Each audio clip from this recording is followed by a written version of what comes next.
haven't done a market update in a while, and the market's kind of all over the place. All over the place. And down, maybe not necessarily, depending on which stock market you're looking at, depending on the location of that stock market. And I haven't looked at any. Like I've seen S&P charts and maybe some Dow charts or whatever. But anything outside the U.S., even though I'm in Canada, I haven't really looked at the TSE or, London Stock Exchange or anything like that. But those things they're not the real economy. They're the psychological byproduct of the economy, in my estimation, which is, uneducated. But in any case, the market itself within games is all over the place. So we've got Magic and Pokemon sort of going to the moon, but even Pokemon, not really. It just has been selling out consistently since December, and that's probably because of decisions made back in 2022 when less people were buying Pokemon stuff. So again, this is a reminder that, and other YouTubers have given people this reminder, especially store owners or I guess finance guys. The time to buy stuff is when no one else is buying stuff. So back in 2022, you could have got a lot of Pokemon for dirt cheap. And now you got to pay 2, 3, 4, 5 times the price for Pokemon, depending on the set. And like I said, it's been selling out since Surging Sparks. It had been indicating that this was going to happen by about Stellar Crown, when Stellar Crown did quite well, and then people went also back and started buying up Twilight Masquerade. But in any case, so we're still in this Pokemon sellout, and people are finding it more and more difficult to get Pokemon. And I'm not really sure about this, but so far I haven't got an allocation number for Destined Rivals, the Team Rocket set, and I don't know whether that means that that particular distributor hasn't allocated it yet, or whether I'm just getting what I ordered, which is, a lot more than I've ordered for previous sets, but then really only about double of what I've ordered for previous sets. But then again, I haven't got any previous sets since Surging Sparks, and so that'd be great if I was getting what I ordered. And it's coming out soon, so I would think I'd be allocated already, because there's also whatever tins are coming out soon. I can't remember the name of them right now, but they're coming out, and I got allocated on those, and I don't think there's anything else that's coming out that they've done allocations for yet. But usually the things that I've gotten allocated or allocated to 0 or whatever, it hasn't been this close to the set release for that particular distributor. So maybe people are going to get lots of Destined Rivals, and maybe Destined Rivals won't, kind of shoot up after release. Maybe it'll actually kind of drop off a little bit after release. But then it'll quickly get eaten up, and then it'll probably start to go up again. So if you're looking for Destined Rivals, there is the slim possibility that after release day, there may be some deals to be had. But I'm not really sure. Check with other YouTubers who talk about their allocations and stuff like that. They seem to be more aware of what they're getting, like a lot sooner than me. Maybe it's because I don't call my distributor and ask, that I just kind of wait until the automated thing comes in and says allocation and the allocation number. Or on the, I guess when it comes time to pay, they're like, oh, you're only getting this much, So I think people are going to get a little bit more Destined Rivals than they did with Journey Together. That's my suspicion. But that's coming from a guy with a small shop who's been allocated to 0 Pokemon. So take that with a grain of salt. But maybe it's a little bit of good news for people that are looking for Pokemon. A little bit of bad news for people that are flipping Pokemon. I don't know. We'll see. Let me know. Actually, come back to this video after Destined Rivals release. Let me know if I was right. I'll probably know if I was right, but still. Magic the Gathering isn't quite in the same position as Pokemon, but that doesn't mean that it's in a worse position than Pokemon, because they make a lot more product in general. And this, maybe comes to bite them in the ass, like in 2022, 2021, when they were way overproduced. And so we're still looking at Crimson Vow boxes that are quite cheap. And actually, the very first inclination that things were a little bit too exuberant was probably Kaldheim. I remember a store in Canada, this is before I opened a store, had this big sale on Kaldheim, only like a week or two, or maybe a month after it released, and it was a crazy price on the set boxes, which were new by that point. We'd only had Zendikar, and did Commander Legends have set? I don't think Commander Legends had set boxes, but maybe they did. And then Kaldheim. So it was either the second or third set box ever. Anyway, the point is, this Canadian store had them for $99, and that was below distributor cost, this isn't a store that normally is dumps on TCG Player to gather a lot of notoriety.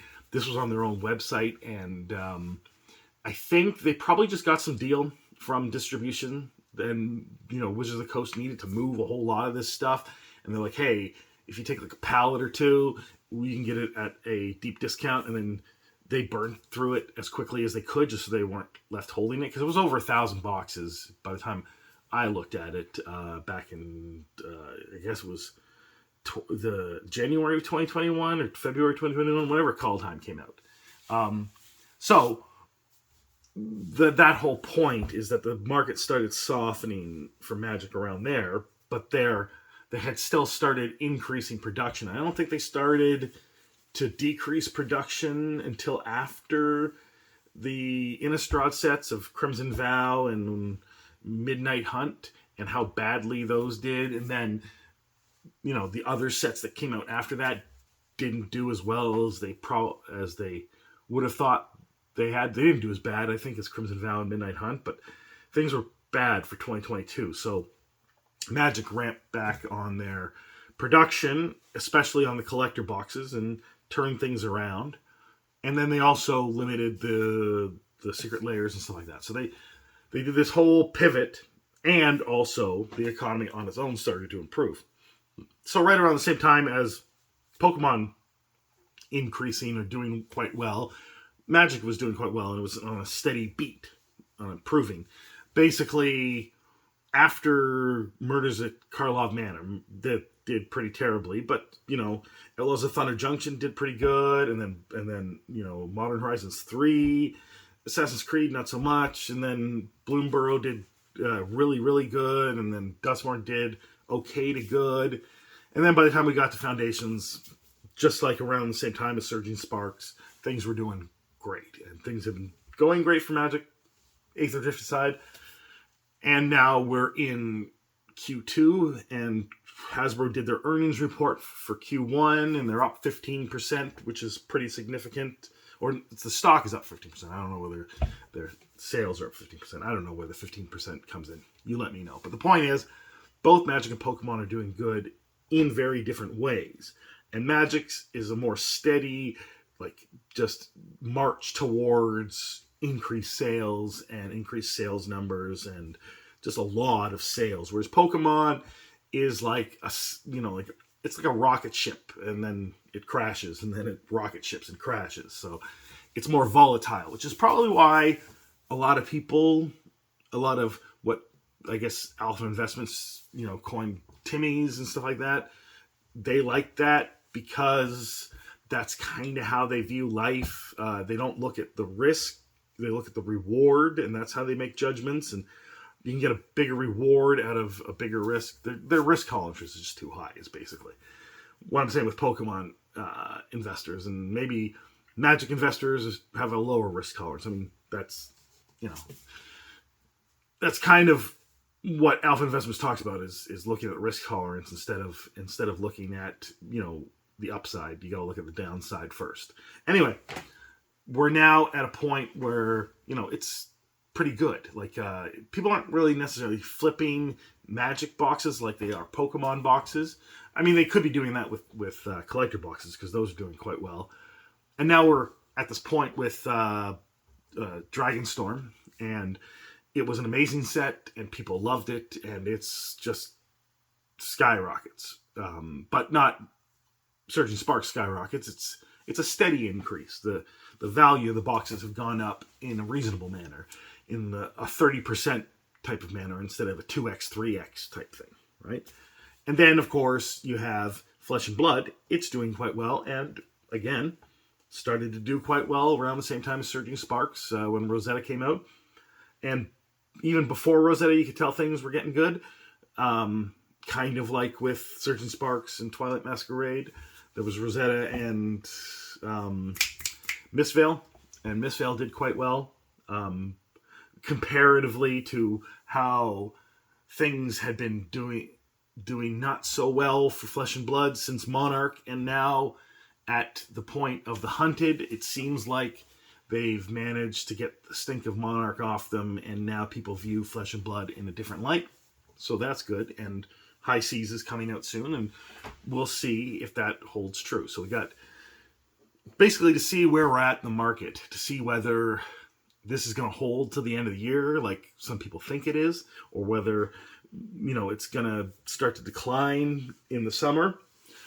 We've got Destined Rivals to sort of be a judge of where we're at for Pokemon, and then we got Final Fantasy, which that probably is going to eclipse everything Magic has ever put out so far. And I think Avatar at the end of the year is going to do even more so of that, and people aren't really talking about it. But unless, of course, things start to go downhill after the summer. Who knows? Then we have High Seas with Flesh and Blood. And those three things can kind of indicate where we're at. Maybe Lorcana, because it's starting to pick up now too. Maybe it's next set. I don't remember what it is. Maybe it'll start to show us where the market's at. Because if Lorcana can do quite well with its next set, much better than it has in the last year and a half, then we're definitely at a place where things are still in a bull market. But if Lorcana, Magic, Pokemon, and Flesh and Blood all seem to have some sort of stalling, failing in the next sets over, from May to end of June, then that could indicate that we're entering a bear market for collectibles, for card games. And if that's the case, then other things within the tabletop realm could do poorly. Although Warhammer seems to be doing good, just steady as she goes. It's even more steady than Magic the Gathering. I'm not sure. I don't think it's at the level of Magic the Gathering in total sales or whatever, but I think if you were, comparatively speaking to other board games, which I kind of put Warhammer into, even though it's a war game, it's kind of like, it's the Magic of board games, I guess, and they're both very steady, and Warhammer especially steady. So, it could be an indicator of things as well. I don't really know. Board games, however, are doing nothing really, as far as I can tell. I think you'd think that with the price of board games that are going to be going up, that's I'm probably going to talk about something like that in another video about what's been happening with board game companies because of the tariffs. But you'd think that people would realize that those prices are going up, and that anything that's on the shelves, prior to a few weeks ago, a month ago, are things that don't have tariffs on them yet, or unless some stores have already increased the prices because they're going to have to reorder that thing. I don't know. But if you could find things that haven't been increased in price, then you should probably be getting them if that's a board game you've been interested in, because I don't know, we have 6 months to a year of prices that are just anywhere from maybe there's a 25% increase, but then there could be 100%, 200% increase. I'm just letting you know. So while, you know, so nothing's really going on with the board games though. So like things aren't, it's not pumping. It's not a bull market for board games, although I don't think anyone really tracks that. But if that's what it is right now, when the prices go up, then it's just even worse. And, you know, companies are going to fail even more. And again, I'm going to do another video of companies failing. So that's sort of what the market's at right now, with Magic, Pokemon, and then of course Flesh and Blood and Lorcana, just as a, you know, a subset of, you know, the big two. Just kind of, they're like little pilot fish. That these two determine the market, and these two are little market indicators. So, if you're interested in more of these types of videos, let me know, because I don't do market update videos that often. It's every few months, but I might do it more if you're interested. But anyway, have a good day.